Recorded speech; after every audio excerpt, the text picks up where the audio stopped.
hard to say no to that. So yeah. And then what was it like? You know, I don't know if you can get some sort of prize for that lobbying effort, but you know, nobody's been able to do that ever. You know, because the, you know, I mean, girls had like, you know, 30 years ago, girls had like, you know, half a dozen events and that's it. And so it takes a long time for change to occur. But to have this thing fall into your lap and being one of those pioneers out there, what's it like? Yeah, it means a ton to me, and it shows me truly like how much I can feel the support of the entire Iowa high school running community. And I mean, it's times like when I step out on that track and I hear the whole track kind of cheering for me. I mean, it just puts a big smile on my face, and it just makes me realize like the whole state of Iowa, it feels like the whole state of Iowa is behind me in the efforts I'm trying to do, which is breaking formats to the mile and a couple other things, but. Yeah, it's just, it's awesome. I love it. I love being an Iowan. I love being an Iowa high school athlete. I'm glad I was born here and I've been raised here. Yeah. Speaking of Iowa, Caitlin Clark's from your high school. Do you know her at all, or do you even? You're far enough apart, maybe you don't. Yeah, so when I was a freshman, she was a senior. It's funny to say that. We actually went to the same middle school too, in elementary school and like whatever, like pre-K. So wow. I mean, I don't know, like. For on like a first name basis, I mean, I think she knows who I am. And her younger brother is actually like in my math class. We're pretty good friends. We see each other all the time. Colin Clark is his name. C-O-L-I-N. Yes, Colin. And me and him are good friends, and we talk quite a bit. So yeah, it's kind of cool seeing all the stuff she's doing. And she's become a thing. All the stuff she's doing for women's sports, and I mean, obviously I'm not a woman, so I'm not doing stuff for women's sports, but for I try and do the same thing she's doing on a much smaller scale for Iowa high school running. But yeah, she's a big role model of mine. I mean, she's awesome. She's fun to watch. Oh yeah. And how much? Thank you. How much do you want this? You know, all that effort you put into it, and all that effort, the Drake folks and the state associations to be able to all come together on this, make it happen. How much do you want this to continue? Maybe not this race, but have the doors open for out-of-state competition to come here and say, we want to be part of the Drake Relays. Yeah, I think it's a great idea, and some people kind of early on, some spectators and fans were maybe a little upset with the idea because they thought it took like opportunities away from other high school athletes. But what like Blake Bold and even I was telling people is it actually gives more high school athletes the opportunity to race because with like me, Carson, and it was going to be Truman and Ford. That would have 4 Iowa high school athletes that run the elite mile, which opens up 4 more spots for the 1600 for the race tomorrow, the high school only race. That's Iowa. So all it's really doing is giving more opportunities for kids to race in the Iowa high school race. And it's an extra race. Exactly, which is awesome. And I mean, I'm a big fan of that. I think they should keep doing this. And it doesn't only have to be distance too. They could add a state long jump or high jump or a throwing event or hurdles, sprints, anything. I think it's a great idea. I'm just one guy, but I think it brings a lot of attention to the sport. So. Yeah, sure does. Okay, thank you. Appreciate it. Hey, Jackson. John, how you doing? Right? Then Jonathan, yes, John. Sir. Yeah. All right. This is gonna be super chill. Yeah, you're good. None of these publications. We're going straight to YouTube. Can I get in on your super chill too? Of course, absolutely. Do you guys mind if I take a sip of water real yeah. quick? My mouth is so dry. I'm sorry. You've been a champ. Oh my gosh, they rushed you guys in here. Thank you guys. I appreciate that. Oh, absolutely. We're better than those guys. Yeah. We're gonna start beef here in the media room. Yeah, there you go. I know they're never gonna let me in here again. Yeah. All right. So we talked in Marshalltown. If Yeah, you remember yeah. that, and that at that point you were slowly becoming kind of a national name. Yeah. And now. 6-8 months later, you're a really big national name. You know, they talk about you on Let's Run. Yeah. You've got tweets, internet beef. It's awesome. Yeah. How has that affected your running, and what has that done, like, just as your role in the sport has, you know, developed? It's awesome, honestly. I love it.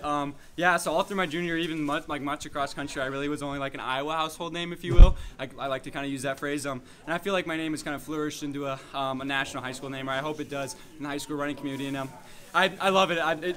It makes me so excited. I love it. I'm glad I was blessed with this talent, and I've been given this opportunity. I've been able to stay healthy and race in these national caliber meets and meet great guys like Wyatt and Simeon and Noah. And honestly, the best thing it's done for me is become a national athlete is meet really, really great people from all over the country and share stories and learn new ideas, learn new training ideas, and just for nights like these where we're warming up together, we're cooling down together, we're all friends, and but at the end of the day, we still want to beat each other that much. Simeon kind of called his shot this week on the podcast. I don't know if you listened to that at all. What was your immediate reaction to hearing that, and then hearing Connor say he was supporting you? Yeah, so it's funny. So I mean, it's like for running, it's kind of hard to say. Like I think I'm 3-1 against Simeon now that I just lost him. This is the first time I ever lost to him. And obviously, running's a little harder to kind of be like 3-1 against someone, just because there's so many other factors. But yeah, I had a lot of confidence going into this week, thinking I was gonna get Simeon. But honestly, I mean, he just had another gear the last 50 meters that I didn't have, and I was wrecked from trying to take the thing out pretty hot. And I know his game. I know he likes to sit on people's shoulders and just make a move with 3 meters to go. So I had a feeling that I'd have to have a really, really strong last 50 meters. And at the end of the day, I came through 1200 or 1209 or whatever it was. And like the most important thing on my mind was breaking the 4-minute barrier. I kind of threw winning out of the window because if I was looking for the win, I probably would have hit the brakes and tried to make it a 150-meter kick race, which I think would have been a little closer. But I tried to make it as close to the 4-minute barrier as possible, which I think, like I said, kind of made the racing side kind of go out the window and really just racing the clock. Awesome. Taking a couple weeks forward to the state meet, do you have any plans that you're willing to talk about now, or is that pretty open both? No, yeah. So I think right now it looks like I'm going to try and run 4 events, a 32, 16, 8, and 4x8. So it'll be a loaded weekend. But we won the state title last year for 4A for the track team title, and if we could repeat or even bring it to a top 3, top 5 team finish, I'm going to try and get my team as many points as possible because that's what I'm here for a team race. Awesome. Last question from me. And it's gone. You asked the question. Okay, so like McDonald's All-American Week, the guys are together, they're hanging out all week. Did you guys get a chance to chill or hang out or do anything before this race tonight? Unfortunately not. It kind of sucked because I had school and some guys were traveling today, but we got to warm up together, which is super cool. And I assume we're going to get a cool down in together. And there was talk about I raced at a 4x8 tomorrow morning, but after that I think some of the guys are still staying through Saturday afternoon, so maybe like getting a run together in, or maybe coming back and watching the rest of the relays tomorrow, or getting lunch or something like that. So those are kind of just up in the air ideas, but yeah. For sure. Okay, so you and Caitlin Clark both from Dowling. She could beat you in basketball, you'd beat her in running. Okay, what's one other thing you would beat her at? Ooh. That's a good one. That's good. This is so I don't know if this is really like a competition, but my thing is like I kind of think of myself as a geography buff. So if we test each other in geography, I think I would beat her. Okay, good to know. And then the last question would be, those donut socks, man. Yes. Just tell us a little bit about the inspo behind those. Yeah, so I think it was 7th grade I wore them for the very first time. I found them in my local running store, Fitness Sports is still around. I buy all my shoes from there. Great people that work there. I found donut socks there in 7th grade, and I've kind of just carried the tradition. They're really comfortable. I've worn them ever since, and it's kind of a superstitious thing now. Like I can't take them off. They've given me all these great races. I mean, I won a national championship in these. I placed top 5 at NXN in these. And hopefully they'll be the socks I break 4 minutes in as well. So, okay, last one for me then. Shoot, I lost mine. Okay, I got mine back. So you've had a lot of really exciting moments in the last 2 years, but also in just your whole running career. What has been, the top moment where you've just heard the crowd? Like, what has been the loudest crowd you have ever heard? I think state cross country my senior year or junior year, one of the two. Or actually, I'm going to change my answer, sorry. Those two were really good for cross country. But for track last year, when I got hit in the 800 or fell down and had the whole rerun situation, don't want to go into details about that. But in that 800 race, I was able to rerun. That's the most I've ever felt a crowd, except for maybe tonight. So, yeah. Awesome. Back to you. Last one, post-race meal. So it kind of sucks. I have to eat tomorrow, or I have to run tomorrow morning, so I got to kind of watch what I would eat. But usually I would say a big greasy burger and a big malt. Okay. So. Sweet. Are you feeling wrecked right now? You feeling okay? Yeah, I mean, I'm a little tired, but yeah, I feel pretty good. I'm excited to race tomorrow too. So. Sweet. You excited to watch? Yeah, thank you, Jackson. Yeah, thank you.